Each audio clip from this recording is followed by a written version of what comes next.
Graduation मैंने all India institute of medical science से किया है, जो एक देश का बहुत ही प्रीमियर इंस्टीट्यूट है। उसके सबसे बड़े कॉलेज से मैं एमबीबीएस करूँगी और मेहनत की और पहुँच भी गई एम्स में। और उन्होंने हमेशा हमें बनना सिखाया है कि एक अहिल्या बनो, एक सीता की तरह बनो, उतना दृढ़ विश्वास हो आप में। उन्होंने हमेशा हमें प्रेरणा दी है कि अपनी मंजिल अपने इरादों से पूरी करो। अक्सर माँ बाप को ये डाउट रहता है कि यदि हमारे बच्चे ज़्यादा पढ़ लिख जाएं, बड़े शहर में जाएं, कहीं ऐसा ना हो कि बच्चे शादी कर लें और हम माता पिता की तरफ देखें ही ना। तो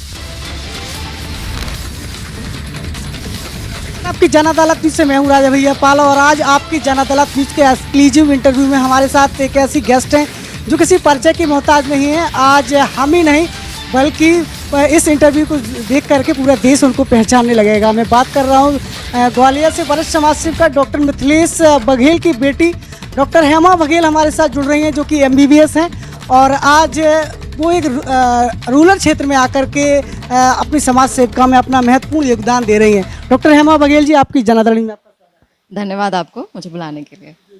हेमा बघेल जी, जिस तरीके से आपकी माँ डॉक्टर मिथिलेश बघेल आज ग्वालियर चंबल अंचल में समाज सेवा के माध्यम से आज लोगों के बीच में एक समाज को एक ऐसा डायरेक्शन देने जा रही हैं, इससे समाज को मोटिवेशन मिलता है और आज उनका सपना था कि मेरी बेटी भी समाज सेवा में जाए। तो आज आप एमबीबीएस हैं और भांडर विधानसभा क्षेत्र के सोहन में आप प्राथमिक स्वास्थ्य अधिकारी के रूप में वहाँ पर सेवाएं दे रही हैं, क्या कहना है? ये बिल्कुल सही कहा आपने कि मेरी माता ही मेरी प्रेरणा है और कभी हमें ऐसा नहीं लगा कि हम उनकी बेटियां हैं। दरअसल उन्होंने हमेशा हमें बनना सिखाया है कि एक अहिल्या बनो, एक सीता की तरह बनो, उतना दृढ़ विश्वास हो आप में। उन्होंने हमेशा हमें प्रेरणा दी है कि अपनी मंजिल अपने इरादों से पूरी करो।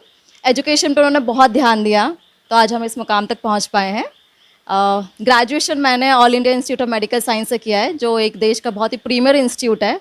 वहाँ से ग्रेजुएट करके मैं यहाँ इतने रिमोट, इतने रूरल एरिया में काम कर रही हूँ। मेरे लिए एक बहुत ही डिफरेंट एक्सपीरियंस है, अलग अनुभव है। डॉक्टर हेमा जी, आपकी जन अदालत न्यूज़ के सभी दर्शक ये जानना चाहते हैं आपकी प्रारंभिक शिक्षा कहाँ से प्रारंभ हुई और किस तरीके से आपने सोचा कि हमें कुछ करना है? बचपन से पापा फॉरेस्ट ऑफिसर थे तो उनका ट्रांसफ़र हमेशा होते रहता था, तो शिक्षा हमेशा अलग अलग जगह पे रही है, किसी एक जगह पे नहीं रही। तो काफ़ी ज़्यादा शहर हमने बदले। उसके बाद 10th के बाद से मैंने ग्वालियर में ही किया और हमेशा सोच रखा था कि एक डॉक्टर बनना है। डॉक्टर इसलिए कि मुझे लगता है कि एक डॉक्टर बहुत अच्छे से सेवा कर सकता है। बहुत सारे लोग हैं, बहुत सारी समस्याएं हैं जिनको एक डॉक्टर बहुत अच्छे से समझ सकता है, सुधार कर सकता है। तो सोचा था कि देश के सबसे बड़े कॉलेज से मैं एमबीबीएस करूँगी और मेहनत की और पहुँच भी गई एम्स में। और एम्स में जाने के बाद ज़िंदगी बिल्कुल बदल जाती है। जिस तरह से एक ऐसे समाज से जहाँ पे लड़कियों को बहुत ज़्यादा पढ़ने का प्रोत्साहन नहीं मिलता है, वहाँ से देश के अव्वल कॉलेज में पहुंचकर अपनी डिग्री पूरी करना मेरे लिए एक बहुत ही अच्छा सफ़र रहा। और आज मैं जहाँ पे हूँ एक रूरल जगह पे बैठी हूँ, एक गांव में, और यहाँ पे सेवाएं देना एक उससे भी ज़्यादा सुखद अनुभव है। डॉक्टर हेमा बघेल जी, रूरल की तरफ कोई जाना नहीं चाहता है। जब हर किसी का सोच रहता है कि वो बड़े शहर को मेंटेन करे और आप एक गांव में रूरल गांव में सेवाएं दे रही हैं, तो कैसा महसूस करती है? हाँ, दरअसल हमारे एम्स में हमारा बैच 50 का था, तो 50 के स्टूडेंट्स के बैच के मैक्सिमम स्टूडेंट्स अब्रॉड चले जाते हैं। सब यूएस जाने का सोचते हैं, ऑस्ट्रेलिया, और मैक्सिमम लोग मेट्रो सिटी में रहना चाहते हैं। लेकिन अगर देखा जाए तो 67% हमारा जो जनसंख्या है, पॉपुलेशन है कंट्री का, वो रूरल है, विलेजेस में रहता है। यहाँ पे अगर हम इस देश में रह रहे हैं, इस देश में हम पैदा हुए हैं, अगर हमें सच में कुछ सुधार लाना है तो हम अपने घर से ही शुरुआत करें, हमारे देश से ही शुरुआत करें। और गांव में आना मेरे लिए एक बहुत ही डिफरेंट एक्सपीरियंस है। यहाँ पे यातायात की सुविधाएं उतनी अच्छी नहीं होती हैं जितनी शहरों में होती हैं, लेकिन यहाँ पे जो प्रॉब्लम्स हैं, समस्याएं हैं, अगर हमें अपने देश में थोड़ा भी ज़्यादा बढ़ के कुछ काम करना है तो अगर हम गांव को सुधारेंगे तो हमें लगता है हमारा देश काफ़ी आगे निकलेगा। तो आज मैं यहाँ पे देखती हूँ अलग ही बीमारियाँ हैं, जैसे इस मेडिकल ऑफिसर काम कर रही हूँ, बहुत बुजुर्ग वर्ग है जहाँ पे अवेयरनेस नहीं है, नॉलेज नहीं है कि कैसे इन बीमारियों के साथ लड़ा जाए या नॉर्मल ज़िंदगी में क्या खान पान पे ध्यान दिया जाए, कैसी लाइफस्टाइल हो। तो मुझे ऐसा लगता है एज अ डॉक्टर जब वो मेरे पास आते हैं, किसी एक बीमारी को लेके आते हैं, तो मैं ये कोशिश करती हूँ कि उन्हें एक शब्द ज़्यादा, एक एडवाइस ज़्यादा दे के हम उनकी ज़िंदगियों में सुधार ला सकें। तो यही मेरा पर्पस है। जी बिल्कुल। डॉक्टर हेमा जी, आप सोहन में मेंटेन कर रही हैं इस समय, तो कितने पेशेंटों को आप देखती हैं और किस तरीके की एडवाइस उनको आप देती हैं? मेरे आने के बाद मुझे यहाँ पे 6 मंथ्स 6 महीने हो चुके हैं। 6 महीने के बाद हमारा ओपीडी लगभग 150 से 200 हर रोज का होता है। काफ़ी मात्रा में यहाँ पे लोग आते हैं, ज़्यादातर उसमें बुज़ुर्ग लोग होते हैं और महिलाएं भी काफ़ी आती हैं, क्योंकि मुझे लगता है इस रूरल में एमबीबीएस डॉक्टर का होना बहुत कम है यहाँ पे, और ख़ासकर महिला डॉक्टर का होना तो रेयर है। इसलिए मेरे आने के बाद महिलाएं ज़्यादातर खुल के आगे आ रही हैं अपने समस्याओं को लेके, तो मुझे ये अच्छा लगता है कि डॉक्टर हेमा जी, आगे आपका क्या लक्ष्य है, क्या सोच रखा है आपने? मैं बचपन से ही अपनी माँ को, अपने पिताजी को देखती आई हूँ कि वो ज़मीनी स्तर पे जाके लोगों की मदद करते हैं हमेशा और सेवा करते हैं। तो मुझे ऐसा लगता है कि एक एजुकेशन बहुत बड़ा माध्यम है, एक पढ़ाई शिक्षा बहुत बड़ा माध्यम है, जिससे हम खुद एक स्तर पे आने के बाद दूसरों को मदद कर सकते हैं। तो मेरा यही है लक्ष्य लाइफ का कि मैं ज़िंदगी भर जितना हो सकता है अपने दूसरों को, जो जो दलित श्रेणियाँ हैं, उनको ऊपर उठाने में काम करूँ। और हेल्थ के सेक्टर में स्पेशली मैं महिलाओं के लिए काम करना चाहती हूँ।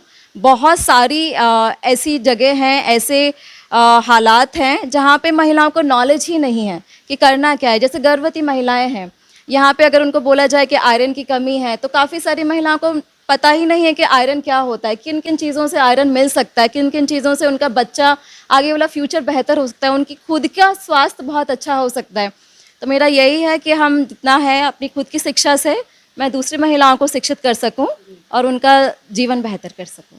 अरे, लेकिन कहीं ना कहीं जब बेटी बड़ी होती है तो उनके माँ बाप उनकी शादी के बारे में ज़्यादा सोचने लगते हैं कि हम बेटी की अब शादी कर दें।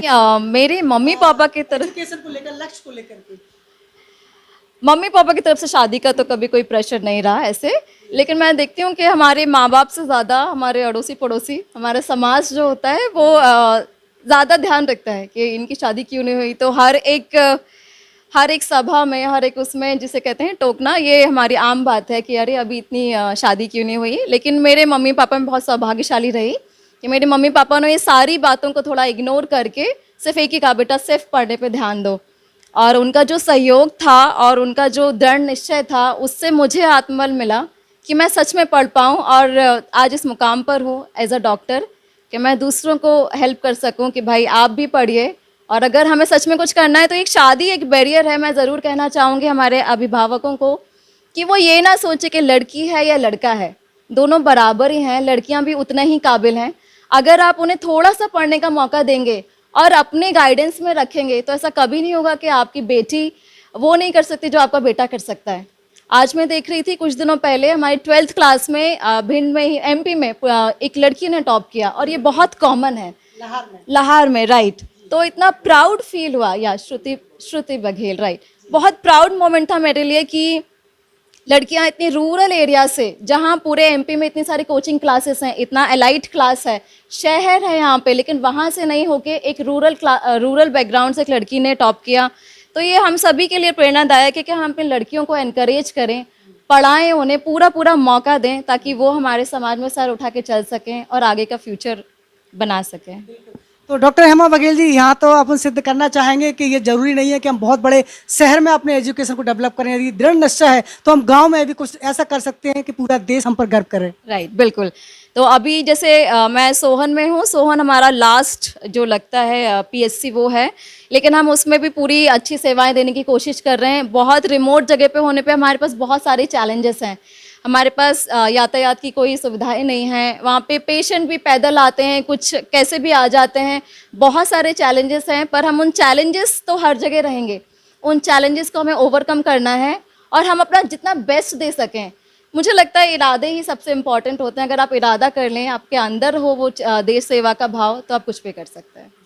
डॉक्टर हेमा जी, आपके घर के बारे में बात करना चाहे तो आपकी सिस्टर भी इस समय डॉक्टर है, और आपके भाई किस तरीके से अपने मैं पापा से शुरू करूंगी। पापा फॉरेस्ट रेंज ऑफिसर थे, अभी रिटायर्ड हैं वो, बेहद नेक इंसान, तो उनसे हमने काफ़ी कुछ सीखा है।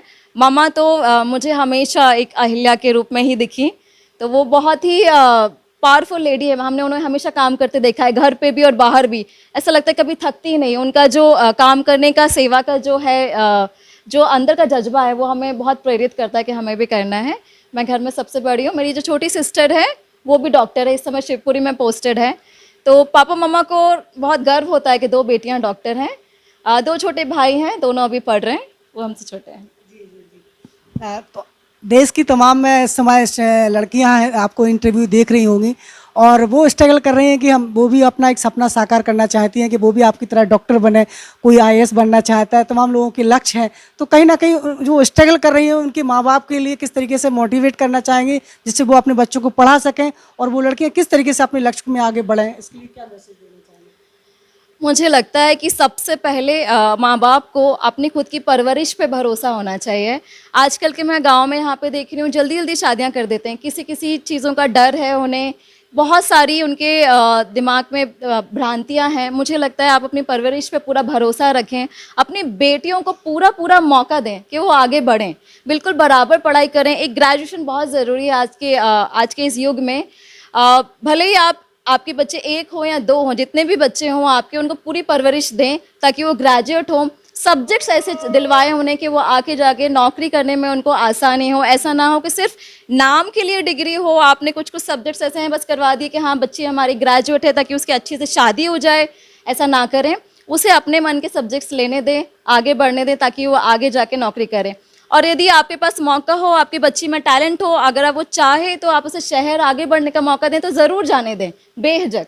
तो इसमें कोई कंजूसी ना हो किसी भी प्रकार की, पढ़ाई में किसी चीज़ का कोई समझौता नहीं। एक बात करना, एक मेन प्रश्न रखना चाहेंगे। अक्सर माँ बाप को ये डाउट रहता है कि यदि हमारे बच्चे ज़्यादा पढ़ लिख जाएं, बड़े शहर में जाएं, कहीं ऐसा ना हो कि बच्चे शादी कर लें और हम माता पिता की तरफ देखें ही ना, तो तब क्या कहना चाहिए?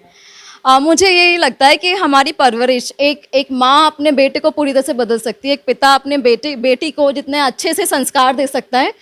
बस वही है कि हमारे यहाँ कुछ रिश्तों में कहीं कहीं दूरियां आ गई हैं, कुछ परवरिश में थोड़ा सा बीच बीच में कुछ कमियां, गैप्स हैं।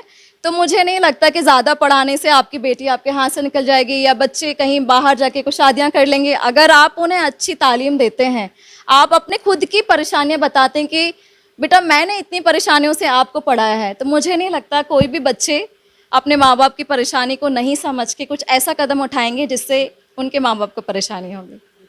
तो जाते जाते के लास्ट आपके बीच में एक मोटिवेशन के रूप में 2 लाइन क्या कहना चाहेंगे, एक मोटिवेशनल के रूप में, ताकि लोग अपनी डायरी में लिख सकें वो 2 लाइनें और अपनी दुनिया को बदलें और अपने लक्ष्य को साकार करें? मैं बस यही कहूँगी कि कौन कहता है कि कामयाबी किस्मत से मिलती है, कौन कहता है कि कामयाबी किस्मत से मिलती है, इरादों में दम हो तो मंजिल भी झुकती है। बस इरादे करके रखिए जमदार। Thank you. बिल्कुल। तो आपकी जन अदालत न्यूज़ के एक्सक्लूसिव इंटरव्यू में डॉक्टर हेमा बघेल हमारे साथ जुड़ी हुई थी। उन्होंने मोटिवेशनल इंटरव्यू के रूप में आज आपको वो तमाम सपने साकार करने के लिए वो मंजिल के रूप में आपको वो कामयाब मोटिवेशन दिया है।